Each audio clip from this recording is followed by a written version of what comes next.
Hi మామా, welcome to day 5 of learning AI. ఈ వీడియోలో మనం వచ్చేసి మెషిన్ లెర్నింగ్ గురించి బ్రీఫ్ గా తెలుసుకుందాం. మనం ఆల్రెడీ ఎంఎల్ అంటే ప్యాటర్న్ ప్రిడిక్షన్ అని చెప్పాం కదా. ఇప్పుడు వచ్చేసి ఎంఎల్ లో based on task type there are 3 types of learning మామా. ఒకటి వచ్చేసి సూపర్వైజ్డ్ లెర్నింగ్, ఇంకోటి వచ్చేసి అన్సూపర్వైజ్డ్ లెర్నింగ్, ఇంకోటి వచ్చి రీఎన్ఫోర్స్మెంట్ లెర్నింగ్. మనం ఫస్ట్ వచ్చేసి సూపర్వైజ్డ్ లెర్నింగ్ అంటే ఏంటో తెలుసుకుందాం మామా.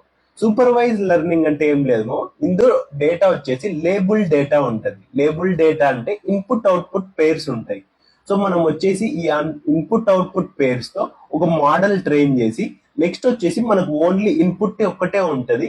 ఆ ఇన్పుట్ ఆ మోడల్ కి ఇచ్చేస్తే అవుట్పుట్ అనేది ప్రిడిక్ట్ చేయాలి.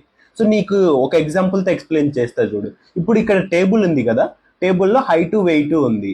ఇక్కడ వచ్చేసి ఈ 4 rows ఆఫ్ డేటా ఉంది. ఆ 4 rows ఆఫ్ డేటాలో ఒక వెయిట్ కి ఇంకొక హైట్ అసైన్ అయి ఉంది. సో మనం నెక్స్ట్ వచ్చేసి ఈ పైన డేటాని ట్రైనింగ్ డేటా అంటాం. ఈ 4 rows ఆఫ్ డేటా ఉందిగా, దాన్ని ట్రైనింగ్ డేటా. ఆ ట్రైనింగ్ డేటాతో మోడల్ ని ట్రైన్ చేస్తాం. ఆ మోడల్ ట్రైన్ చేసిన తర్వాత నీకు ఇక్కడ వచ్చి 6 feet ఉంది కదా, ఈ 6 feet అనేది ఆ మోడల్ కి ఇచ్చావు అనుకో, 6 feet ఉండేవాడు ఎంత వెయిట్ ఉండొచ్చు అనేది ఒక అప్రాక్సిమేట్ చేస్తుంది అది.